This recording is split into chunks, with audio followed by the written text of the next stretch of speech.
everybody, it's PJ. Good morning.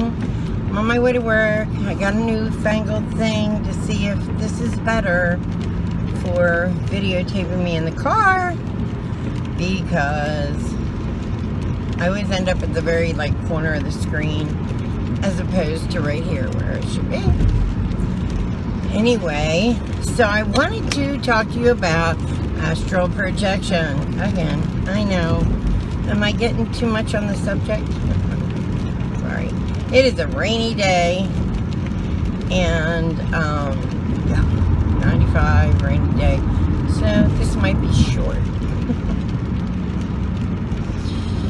Oh my God, all these friggin' trucks. I hate trucks. I mean, they serve a purpose, but damn, they scare me. I just yell in my car. Compared to them, anyway. Not quite good over. So, I wanted to talk to you about astral projection because I wanted to tell you how I think the easiest way to do it is. Because me talking about it all the time is great, but at the same time, I'm not telling anybody how to go about it. So, let me start how almost everyone has started, other than the ones that happens very, I guess, naturally, that kind of thing. And I'm so excited to tell you this because I absolutely love astral projection, and if I could somehow parlay that into making a living. Oh, do you like my nail polish? It's rose gold. Rose gold nail polish. What do you think? I don't know. But if I could parlay that into making money, I so would. And because I love to do it. Like they say, find something you love and do it. That's something I love, is the travel. So every time I've done it, well, let me talk about the times I did it when I didn't know it was going to happen. Most of those times I was somehow on the edge of sleep. It's not like you're sleeping, because I've done it a couple times wide awake, which was freaky, but that was with help. But if I did it just by myself, me, then it would while right on that edge of sleep, and the first thing you feel is this vibration. And the vibration is very, to me, and I've heard people describe it, what's crazy is before you know what you're doing, other people, the web changed everything in my life. I mean, I've gone from back in the day where, we had a black and white television, and, everything went off at midnight, and you just had a test pattern all night, that kind of thing, to now, searching the web, and information is everywhere, as opposed to having an Encyclopedia Britannica set, So, not that I diss Encyclopedia Britannica, I mean, I grew up on that shit. So, but now it's so much easier to access everything, and when I first started getting into the web, I would look up what I was experiencing and was amazed that it was the exact same thing other people that was happening to them. And it starts with this vibration. And this vibration is almost, if I had to describe the sound, it would be not a low growl, it would be this medium growl, like that. Where was I? But there's this vibration, and that vibration is, in my mind, is the door opening, or I don't know how to describe it. It's the start. When I feel that vibration, and that's the thing that sometimes screws me up, because I'll feel the vibration and shut myself up. But I've kind of really learned not to do that, and go with it.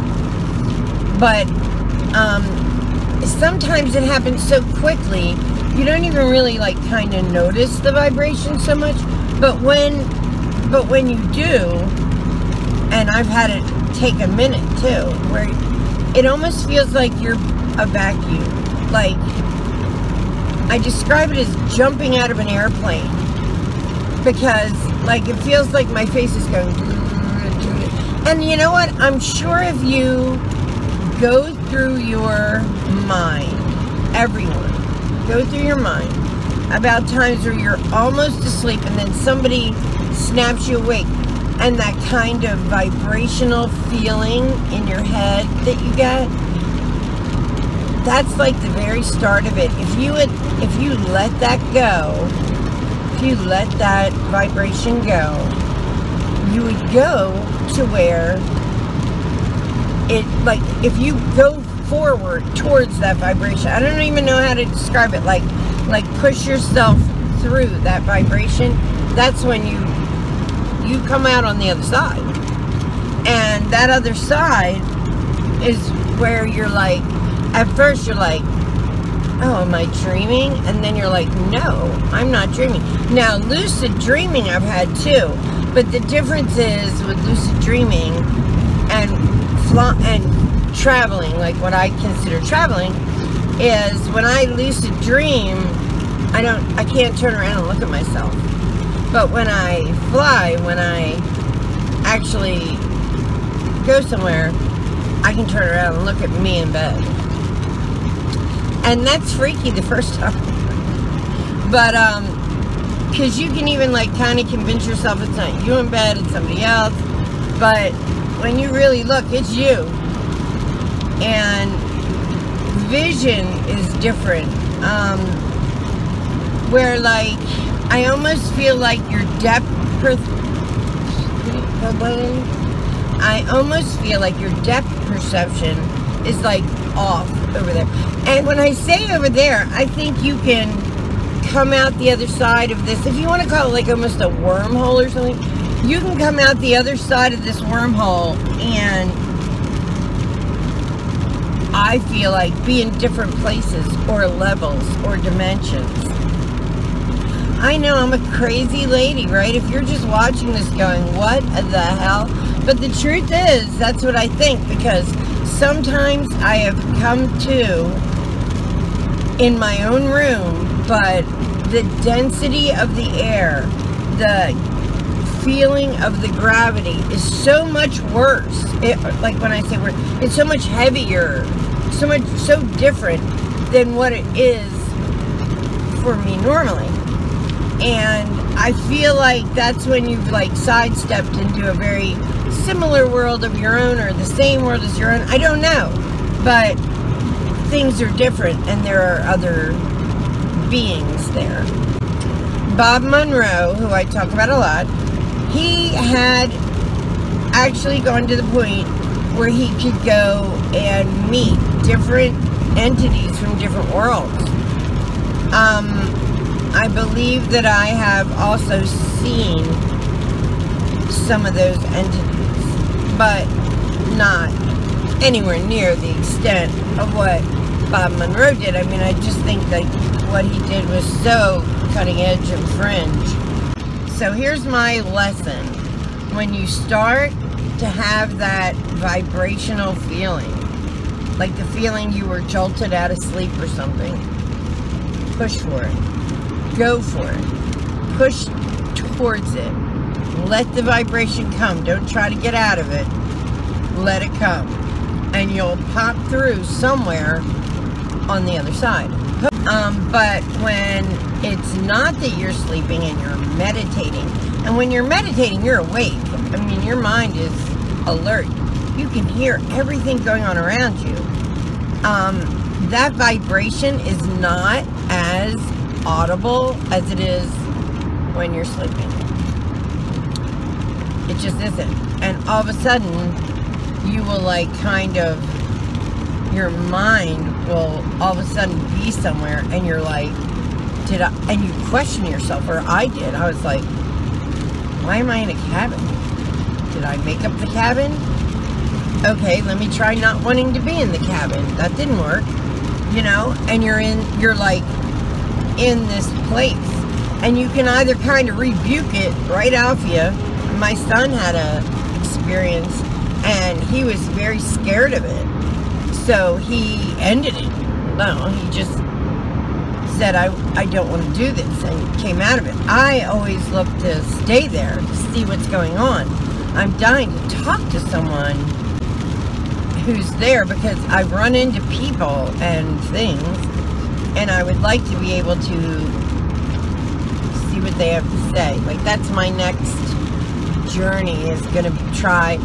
I haven't had a chance where my house is quiet enough and not, you know, no people around and whatnot. My son is going to be working away, I think, the end of this week, which means that I can use the headphones and really try and get back where I was a couple of times ago. So I'll let you know how it works out. Goodness, cops everywhere. See? Can you see lights? Do you see lights? I will let you know how this works out. If I can get back to that place near the cabin, and if you follow me, you know there's like a cabin involved, and I keep going when I use the headphones. I want to go online and see if anybody else goes to a cabin, like ends up in a cabin. Because wouldn't it be amazing if I could find the woman that I see at the cabin, like on maybe a Monroe Institute website or something? I'm going to try and find that. Wouldn't that be, oh my God, that would be so exciting. That would be crazy exciting. So, yeah, that's what I'm going to try to do. And talk to somebody. I want to talk to somebody about what I'm experiencing that's over there, and see what they say. My God, what must they be able to say to me?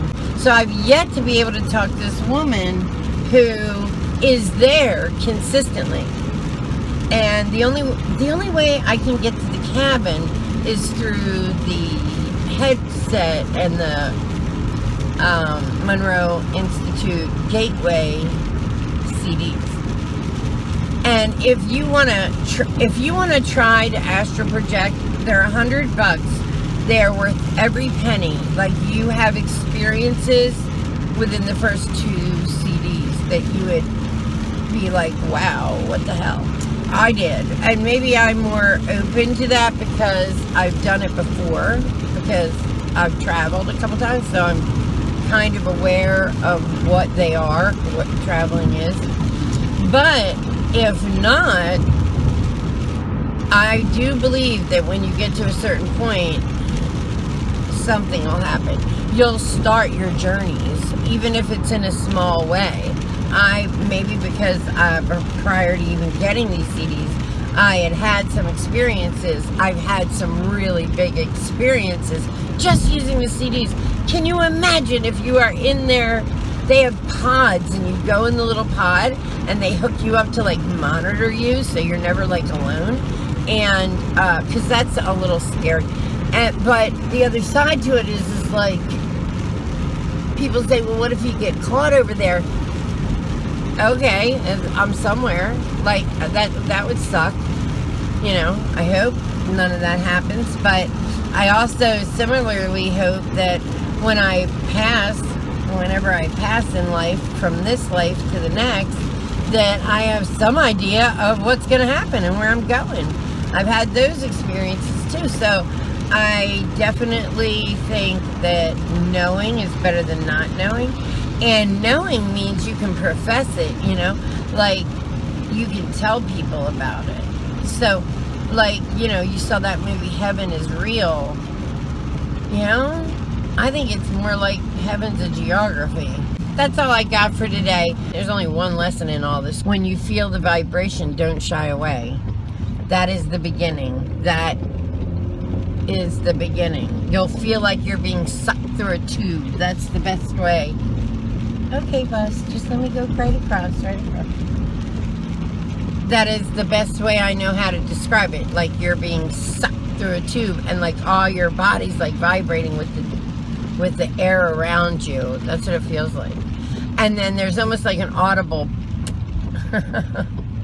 I can't do the tongue pop thing. I watch it on Drag Race, like Alyssa Edwards. I think you have to be a drag queen to do that well. Anyway, can't do it. So, yeah, so go with the vibration. Go to the vibration. Because that's where you're going to find the other side, is on the other side of that vibration. I know, it's crazy. And I think that part of the Monroe Institute, it's called resonant tuning, and you have to make that vibration, like they play it in your ears and you match it, and that's when things open up for me. And I think it's because I remember, like my brain remembers, okay, this is where you go. It is cool. It is like better than drugs, believe me. Yeah, I know. But it is. It's better than drugs because you're like on this high. You can fly. You can do all kinds of shit you cannot do here on Earth. Yeah, I want to go. I want to go like every night. I want to have another life like there and a life here. Like a life here with my kids and all that, and a life there flying around, meeting things and people, and if they're not people, they're something alive. And I want to know about it. Like, I want to know what's their history, what's their, like that. Like, that's what I'm looking for. So all I can do is push forward, try harder, yeah. And anyway, I'm at work, so I love you guys. I love you guys. If you'd like to follow me down the rabbit hole that is my life, hit the button down below and subscribe. Manifest something good in your life. All you have to do is know it, think it, and want it, and you can have it. I swear to you, you can. All right, guys, I love you. Be safe. Bye.